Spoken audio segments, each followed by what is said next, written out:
युवा मित्रों, किसान भाइयों, मेरे नौजवान साथियों और मीडिया के मेरे दोस्तों, मुझे खुशी होती है कि ये जो लोगों का मजमा देखकर इतनी बड़ी संख्या में इस तिजारा गांव में जमे हैं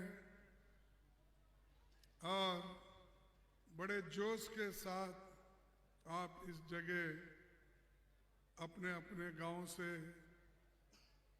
कांग्रेस पार्टी के भाषण को सुनने के लिए आप पधारे हैं। मैं इस जनसभा का अभिनंदन और स्वागत करता हूं।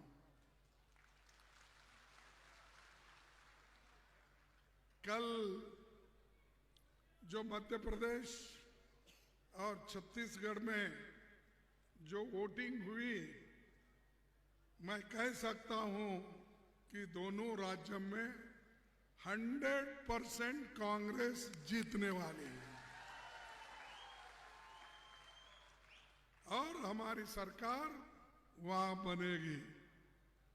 इसी के साथ राजस्थान भी 25 नवंबर को अपना 25 साल का रिकॉर्ड तोड़ने वाला हो गया है।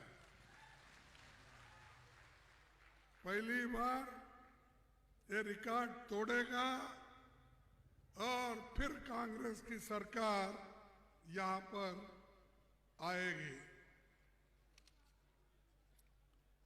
राजस्थान में सरकार केवल सरकार ही नहीं, रिवाज बदलने का मन भी लोगों ने बनाया है और राजस्थान के हमेशा जनता के मुद्दों पर, और हमारे मुद्दे यही है, स्वास्थ्य, शिक्षा, रोजगार, महंगाई और एम्प्लॉयमेंट। इन मुद्दों को लेकर हम चुनाव लड़ रहे हैं। मोदी जी और उनके दोस्त लोग समाज को तोड़ने में लगे हैं, एक दूसरे से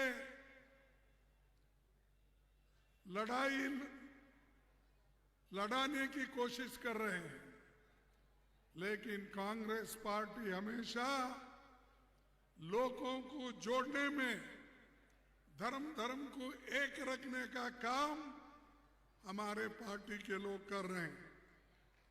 राहुल गांधी जी कन्याकुमारी से लेकर कश्मीर तक 4500 किलोमीटर पैदल चले और लोगों की तकलीफ उन्होंने सुनी। बच्चे, बूढ़े, नौजवान, कारीगर, शिक्षक, जर्नलिस्ट, सबकी बातें उन्होंने सुनी और इतना लंबा सफर पैदल हिंदुस्तान में अगर किसी ने किया, वो सिर्फ राहुल गांधी जी ने किया। ऐसा नेता को चंद लोग, बीजेपी के चंद लोग ये कहते हैं कि राहुल गांधी जी ये सब अपने लिए किए, खुद के लिए किए। तो मैं एक बात उनको पूछना चाहता हूं, राहुल गांधी जी तो 4500 किलोमीटर चले, शाह और मोदी साहब कम से कम सड़क पर 100 किलोमीटर चल के दिखाने दो। 100 किलोमीटर, 4500 तो छोड़िए, तो ये लोग सिर्फ कांग्रेस को गालियां देना, कांग्रेस के लीडरों के खिलाफ बोलना और यहां तक कि गांधी फैमिली रूल करना चाहती है। मोदी ये कहते हैं कि मेरा जैसे गरीब आदमी को वो हटाना चाहते हैं, सत्ता से निकालना चाहते हैं। हम किसी को सत्ता से निकालने के लिए उनके खिलाफ या उनके पार्टी के खिलाफ बात नहीं करते। सत्ता में जो लोग हैं वो लोग गरीबों का काम करे। अगर गरीबों का काम वो नहीं कर सकते तो सत्ता से उनको उतारने का काम आप सब लोगों का। और कांग्रेस पार्टी ये डरने वाली नहीं है। इसको डरा के बहुत देखे। हमारे सपोर्टरों को, हमारे लोगों को मारने का, कुचलने का काम किया। भरतपुर में वो आए थे, आज आकर उन्होंने क्या कहा कि कांग्रेस पार्टी दलितों के खिलाफ है, गरीबों के खिलाफ है। ये कौन कहते हैं? मोदी जी कहते हैं। अरे भाई, हमारा कांग्रेस का एक कार्यकर्ता जिसका नाम वो हर्ष वाल्मीकि, जिसको एक आदमी जो आज बीजेपी का टिकट लेके ठहरा है, उसका नाम कुछ है ना, हाँ, गिरिराज मलिक। उसने उस दलित जो हमारा वर्कर था उसको खूब पीटा उसने, उसके हाथ पैर सब काट दिए थे, अभी भी चलने नहीं आता। वो जयपुर के हॉस्पिटल में था। उसको मिलने के लिए मैं और हमारे गहलोत चीफ मिनिस्टर वहां गए थे। उसीलिए 1 घंटा लेट हुआ। मैं माफी चाहता हूं आपसे कि 1 घंटा लेट यहां आने से। जाकर हम देखते हैं उसके हर शरीर पे आपको निशाना मिलेंगे। और जो आदमी हमारे पास मारा है हमारे कार्यकर्ता को, उस आदमी को हमने और राहुल गांधी जी ने उसको टिकट नहीं देना, ये हमने तय किया। उसका नाम अभी बोल लेना क्या है? हाँ? गिरिराज को हमने टिकट नहीं देना ये तय करे और वो कैंसल करे। लेकिन जो दलित को मारा है, कुचला है, उसको टिकट कांग्रेस में नहीं देंगे। हमने वायदा करके उसको टिकट काट दिया। ऐसे आदमी को किसने गले लगाया? मारने वाले को, कुचलने वाले को कौन टिकट दिया? मोदी ने उसको बुलाया, गले लगा लिया और बीजेपी का टिकट दिया। इससे सोचिए आप, क्या वो ईमानदार है गरीबों के तरफ और दलितों के तरफ, आदिवासियों के तरफ? जहां जहां बीजेपी के लोग हैं वह हमेशा गरीबों को कुचलते हैं। और वो लोग ही बोलते हैं कांग्रेस पार्टी हमेशा गरीबों का नफरत करती है। अरे आपने तो जिस दलित को मारे उसके बारे में तो नहीं सोचते। उसको एक टिकट से वो समझे हुकूमत बनती है, उसीलिए उन्होंने उसको टिकट दिया। तो ऐसे जो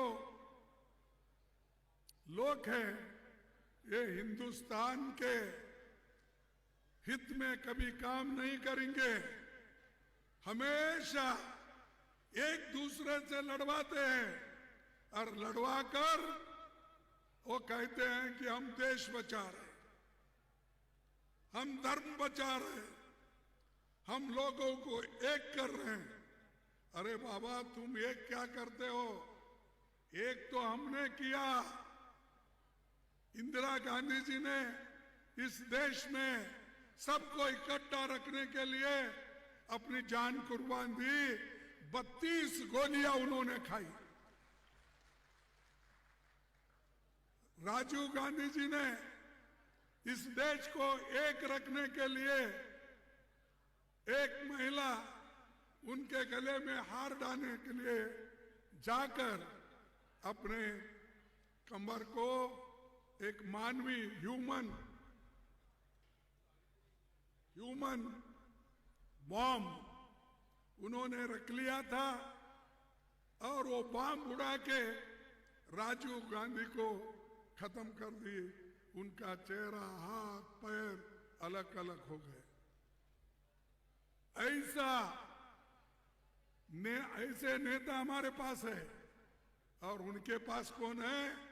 गांधी को मारने वाले लोग उनके पास है, गरीबों को कुचलने वाले लोग उनके पास है। और हमको ये कहते हैं कि गरीबों के खिलाफ है कांग्रेस पार्टी। भाइयों, दूसरी चीज मैं आपको बताता हूं, क्योंकि मुझे भी आगे जाना है। मोदी तो हमेशा, मैं बोलता हूं, पार्लियामेंट में भी बोला हूं, अलग बोला हूं, वो तो झूठों के सरदार है, झूठों के सरदार। हाँ, झूठ बोलने वालों के सरदार। तो कैसा, मैं आपको बताऊंगा। भाई 2014 में उन्होंने क्या कहा कि बाहर देशों में काला धन बहुत है, मैं लाकर हर एक को 15-15 लाख उनके जेब में डालूंगा। या बोले या नहीं? नहीं बोले? बोले। तो वो 15 लाख रुपए आपको मिले? नहीं मिले। वो कैसा नहीं मिलता? भाई, एक प्राइम मिनिस्टर झूठ बोल सकता है? नहीं ना। इन्होंने तो झूठ बोला, 15 लाख नहीं मिले, एक झूठ हो गया। 2 करोड़ नौकरियां हमारे युवाओं को दूंगा। 2 करोड़ नौकरी मोदी ने दिया? नहीं दिया। ये भी झूठ, ये भी झूठ ना। तो नौकरी भी झूठ। किसानों के लिए उन्होंने कहा आपकी आमदनी दुगनी करके दूंगा। आपकी आमदनी दुगनी हो गई? ये भी झूठ। फिर उन्होंने किया फर्टिलाइजर मैं फ्री दूंगा। फर्टिलाइजर फ्री तो छोड़ो, पैसे दिए तो ब्लैक में भी नहीं मिलता। ये किसानों की देखभाल करने वाले लोग।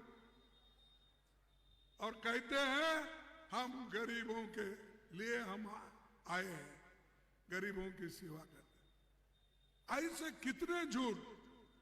नोटबंदी,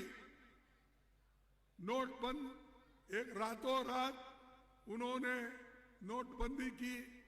उसने क्या कहा? ये नोटबंदी से करप्शन खत्म होता है, नोटबंदी से सब ठीक होता है, ये उन्होंने कहा। लेकिन वो नोटबंदी रातों रात करने से गरीबों का नुकसान हुआ, किसी अमीर का नुकसान नहीं हुआ, किसी मोदी के दोस्त का नुकसान नहीं हुआ। सिर्फ हुआ तो किसानों का, महिलाओं का, जो घर में थोड़ा थोड़ा पैसे रखे थे उनका हो गया। और ऐसा आदमी ये कहता है